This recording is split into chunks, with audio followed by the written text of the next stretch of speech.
afternoon, as I indicated in my initial comments earlier, again, this agreement that the leader of the Green Party and I have signed today demonstrate the consensus that has been formed amongst the parties who did receive the greatest majority of votes in this election. And that consensus is formed around the issues that matter most to New Zealand. That includes, for instance, making sure we have an economy that delivers for everybody, that we have a much stronger focus on the environment, and that we begin investing in our people once again. These key elements featured in both the New Zealand Green Party and the New Zealand Labour Party's campaigns this election, and now those platforms are reflected in the agreement that we have signed today. I want to thank James Shaw and all of the Green Party team for the work that went into our negotiations, which I believe have formed the foundation for a solid, fantastic working relationship. We look forward to moving forward together on all of the shared priorities and goals that we have. Taken as a whole, you will see from this agreement that has been signed by both parties, and with both agreements that have been signed today, the consensus that exists between us all. We represent, as I say, the greatest majority of votes this election, and we will be a government for all New Zealanders. We are now both happy to take questions. Jacinda, is this it? I mean, is there a larger document behind these two, or is this something that you agree? What you'll see from the Green Party agreement particularly is that there are a range of statements that set out goals. Ambitious goals, for instance, moving towards 100% renewable energy use by 2035.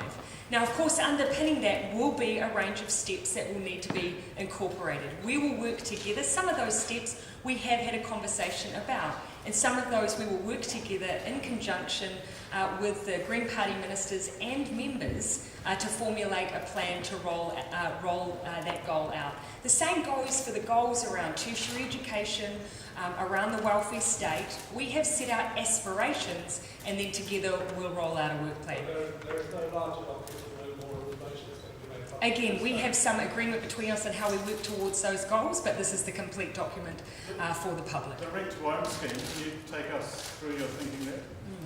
Look, the Green Party, and I'll let James speak to the specifics of what they campaigned on, during negotiations brought to us the fact that they campaigned hard on alternative methods to try and help people into home ownership, particularly first home buyers. Rent to own was a strong policy platform for the Green Party, and we agreed it was something that we should incorporate into Kiwi Build.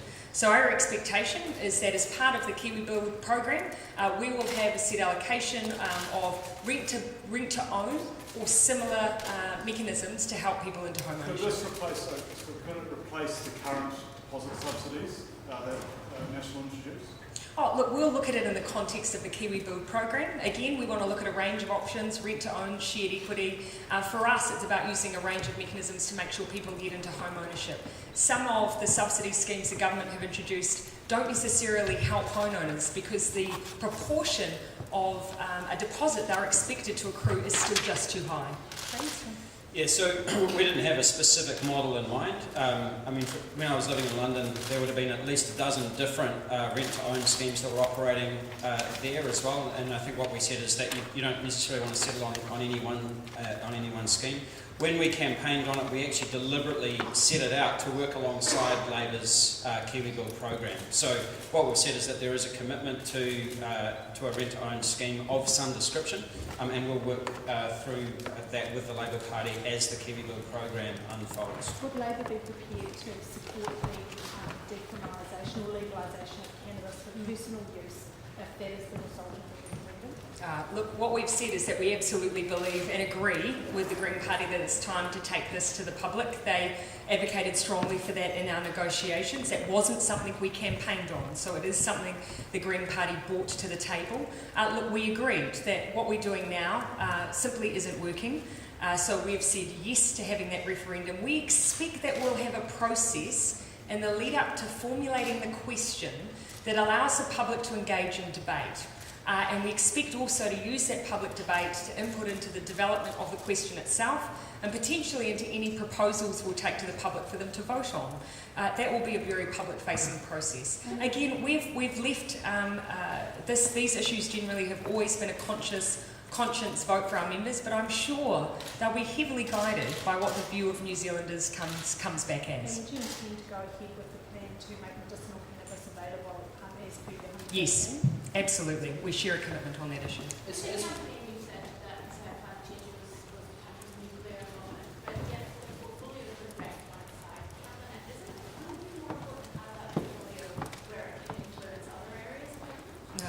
I don't need to be influenced on climate change. It will sit at the heart of what this government does. I was not going to let the fact that our Green Party ministers are sitting outside of Cabinet stand in the way of us utilising the enormous experience and expertise that they bring. I am entirely comfortable with the fact that that portfolio will sit outside of Cabinet because we have a collective commitment to reducing climate change and the effects of climate change, and of course to a net zero emissions target by 2050. And again, as I say, I did not want to let where those ministers sat get in the way of us utilising their experience and expertise. How and where do you plant 100 million trees a year? And Sorry, what was that question? How do you plant 100 million trees a year? Where do you plant them and when does that start? Yeah, well that represents, of course, we're speaking to another agreement now, but to be fair to the Greens, they've been huge advocates on the need to increase forestry and carbon sinks. So again, consensus on that issue. There has been a study already undertaken, I believe, by Canterbury that indicated how it would be possible to roll out such a policy program. The commitment that we've made is really only functionally a doubling of what we're doing now. There has been research that demonstrates that on dry stock land that this would only require an additional 5% of that marginal land to be used in order to reach this target. It is absolutely achievable. Can you explain? What's the Green position on this New Zealand First supplementary order paper on the end of life We haven't discussed it as a caucus, but as I understand it, it's a conscience vote, as is the rest of the bill. So we'll, I guess, cross that bridge when we get to it. Can you confirm that New Zealand First kept the Greens out of Cabinet? And also, do you think there is some value in you holding a meeting with James Gorham and some leaders? We are going to work collectively and collaboratively as a government to deliver the common goals that we have formulated, ones that relate to greater prosperity for New Zealanders, to making sure the environment is at the heart of what we do, and to improving outcomes for our people and investing in our people. That will sit at the heart of what this government does. Regardless of where ministers sit, we have a collective commitment to those goals. As I've said previously, different forms of agreement suit different parties. Ultimately, though, each of the parties have ministers in key areas. Ministers in the areas where they bring enormous expertise. I will be utilising all of those expertise, regardless of whether they are inside or outside of Cabinet. So you don't see New Zealand First as a senior partner in the Greens? We have different agreements, that is clear. One is coalition and one is confidence and supply. Will I be treating both parties with respect? Will I be going to both parties to seek agreement and consensus on legislation? Absolutely. How much of this agreement had Winston Peters seen before? These were blind negotiations. Labor negotiated a document with New Zealand First. Labor negotiated a document with the New Zealand Green Party. These, as has been the case with similar negotiations in the past, that is not unusual. It has been up to the Labor Party to ensure that we've formed as much consensus as possible in the formulation of this government. Sorry, Andrea, you had a question. No, I haven't met him yet. We've been a bit busy forming the new government, but I anticipate meeting him in the next couple of days. So was We today definitely the will first see time- each other on Thursday. Was today the first time that each other saw the policies of the different agreements, or do you I assume that will be the case, yes, because they were released today. Of course, I have been mindful throughout this process that it was incumbent on me and my negotiating team to make sure that we understood well the priorities of both parties. We absolutely knew the things that were important to the Green Party, and we knew what was important to the New Zealand First Party. We also knew what we all agreed upon. And again, as I say, what unites us is much stronger than what may separate us. We are all committed to regional economic development. We are all committed to enhancing and protecting our environment. We're all committed to New Zealanders having much better outcomes. That is what these agreements all focus on. Any issues then with anything that you see in New Zealand versus No, I mean, I just want to add to what the Prime Minister has just said, which is that I think one of the things that she and her team have done particularly skillfully over the course of the last few weeks is to make sure that those agreements are consistent with each other. And if you look at them, if you read the detail on them, there's actually a huge amount of crossover between both agreements and in fact the policies of all three parties. So this is, and I have been saying since election night, that this is one of those cases where we have been looking for what is common between us, and I think that the two agreements represent that. New Zealand First deal because you're going to be managing those numbers across for policy changes through the House. Yes, and I think that's the point that the Prime Minister was saying is that actually, this has got to be a government of consensus. It's actually designed that way, it's set up that way, and of course consensus has been a long-standing value of the Green Party. So, we're pretty pleased with how it's landed. So MMP, we've actually been operating under this environment for quite some time. This is not an unusual set of circumstances. Do you agree to remove excessive sanctions on social welfare beneficiaries? Can you identify which sanctions, and do you have New Zealand First support for that? Oh yes, look, we have for some time advocated in this area, both as the Labour Party but also the Green Party, that this government has increased its use of sanctions significantly. Now, sanctions have always existed in our welfare system. The issue that we have is that increasingly these sanctions are being used for often trivial matters and are having an excessive impact on children and child poverty.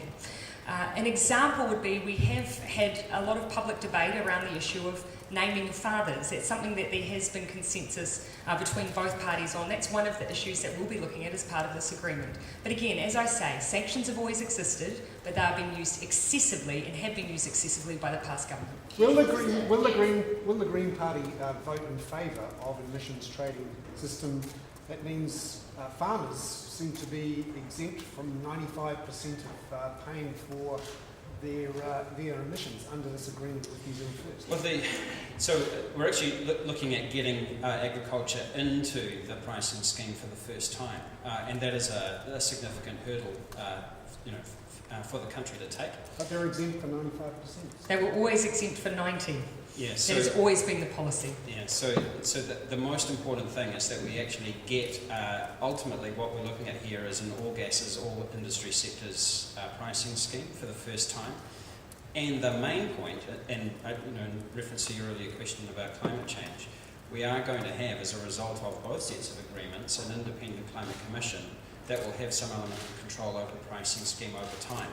And that takes it out of the hands of the politicians. Ultimately, it depoliticises it, and it means that you're going to get a more of an even playing field in the future than you've got at the present. So how quickly do you expect those subsidies to fall?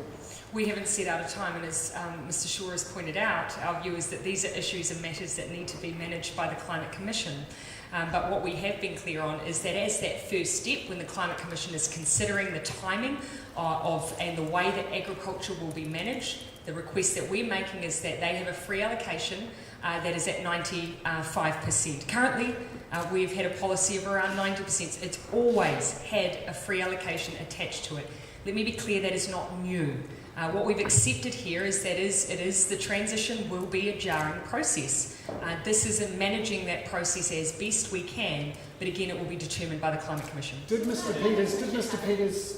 Peters require that the Greens not be in cabinet for him to agree to his agreement? We had separate negotiations. Mr Peters was not involved in the negotiation that we had separately with the New Zealand Green Party. Did he say to you that he wouldn't agree if the Greens were in cabinet? Can I just say, at every step of the process, Jacinda Ardern has left the choice to us. Every single stage that we went through, and I don't think I'm betraying any confidences by saying that. So it was always our choice. And like I said the other day, when we said that we'd be providing confidence and supply, it is an arrangement that has considerable advantages for us. So we're very comfortable with it. You didn't want to be in cabinet, so you said you didn't And I'm saying that we always had a choice every step of the way. The Prime Minister made that very clear to us, that it was always our choice. And so we had a lot of advice about what form of agreement would actually, be the best one for us. And, given the history of MMP and the small parties that have gone into government but haven't quite made it out the other side, we're very comfortable with where we've landed. Keeping in mind, with the least risk. look, let me just deal with where you're going on those questions. We were dealing with a blind negotiation with both parties. I was bound by confidentiality in one of those negotiations. The process we undertook with the Green Party was iterative. We went through a negotiation where we constantly surveyed the best option under varying circumstances. The Green Party always had the final say over the version of the agreement that they wanted to have. That was ultimately their choice, as Mr Shaw has stipulated, and these are the agreements that we have come out with. Mr Shaw, during the campaign, you repeatedly said the most stable government would be a three-way coalition. So is this inherently less stable than you'd like, or did you change your mind? Like a rock. Actually, I changed my mind. I did, and a lot of that was as a result of advice that we were getting from a number of different, courses during the course of it. We thrashed it through pretty thoroughly, with our reference group. We had a range of options, at least 9 different permutations, to tell you the truth, and settled on the one that we felt would be the best for us. During those talks, the Labour side never came to you and said, look, James, this is going to be a hell of a lot easier if you just agree. As I have set out, it was always the Green Party's choice on the version and the nature of the agreement that they concluded and signed with us today. Yes, I'm not arguing that. I'm just asking if you in any way influenced the Greens. These were respectful negotiations, and it was always a Green Party decision. Jacinda Ardern, can you tell me what your plan is going to be for Crown irrigation? What's your plan for Crown irrigation? Our policy is to ensure that we honour existing commitments, but that we are not continuing to increase or introduce new subsidies for future projects. So Crown Irrigation Limited will continue, but To honour its existing commitments. and then it'll wind down. Yes, so it honours its existing commitments, but we're not continuing on with future subsidies. Are they not clashing with each other, those two? No, absolutely not. Honouring existing agreements means just that. The past government, of course, continued to fund additional schemes, and we're saying that won't happen under this government. So how long will these irrigation schemes that are under construction now, aren't they going to take years to build? I don't have the timing on when we'll ultimately see those phase out, but we've said that we will honour existing commercial commitments, but we will not continue with future subsidies. What happens to the predator-free 2050 initiative? Well, as I understand, it'll continue. I mean, one of the things that I'm quite looking forward to is ensuring that there is adequate funding and support going in for predator control into New Zealand, because that is one of the areas that has been suffering under the course of the last government. And in fact, the New Zealand First Agreement and our own agreement point towards a significant increase in funding for DOC for predator control. And we are looking at other mechanisms as well. But there's Sorry, still a goal that you're going for. Yeah, absolutely. Andrew, one of my criticisms actually of the last government was that they sort of, released the headline with a lot of kind of fanfare, but then didn't actually put anything like the level of resourcing into it that it would require if you were to try and achieve that goal. So they were all about the headline without doing any of the substance. And one of the things I'm so excited about entering into this governing arrangement is that we will finally have the opportunity to put some backbone into that proposal. Andrew. And 2 questions, if I may. First, how much does that increase to conservation? You give us a ballpark figure. And secondly, this is a huge moment for the Greens historic. In fact, what are you most proudest of in that agreement? I'll grab the first one if you obviously Sure. want the second one. On the significant investment into conservation, we're all in agreement that, as Mr Shaw has pointed out, the investment in DOC, particularly in order to achieve its goals, are wholly inadequate. We've had conversations with our future Minister of Finance around the investment that will be required. Our expectation is that there will be budget bids from the Minister for Conservation, which will obviously be a Green Party Minister. So you would like to overline levels? Oh, we certainly accept that there is major underfunding, but I'm reluctant to preempt the process that the future Minister for Conservation is going to put forward to us. After these... You had a second question? Yeah, That you were... Andrew. Would you care repeating the second question? Yeah, sure. Sorry. It's a big moment for the Grace Historic. So, what are you most proudest of in that agreement as overall?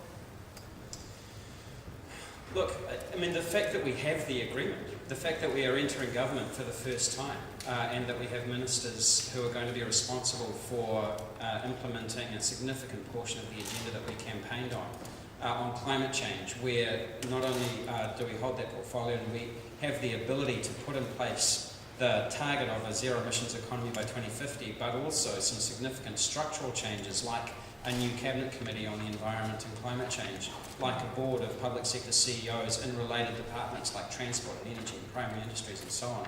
We're actually going to see massive movement on that in the coming months and years. I'm incredibly excited about that. I'm very excited about the fact that we have the overhaul of the welfare system and that we're going to finally put an end to the most punitive components of that system that actually traps people in poverty. And I'm very, very proud that, when we said that we wanted to restore and replenish our forests and our birds and our rivers, that we've got a significant commitment to doing that. But overall, one of the things that we haven't talked about a lot is that in the agreement, in the preface to it, is that we intend to start measuring our success according to the United Nations Sustainable Development Goals. And that is a really significant step, because what it says is that New Zealand is going to be, like many other countries around the world, saying, how are we actually doing on all of those things that matter when it comes to society and the environment and the economy in ways that we haven't before. And to me, that's tremendously exciting. And to me, that says that's a beautiful place to wrap. So thank you. Thank you.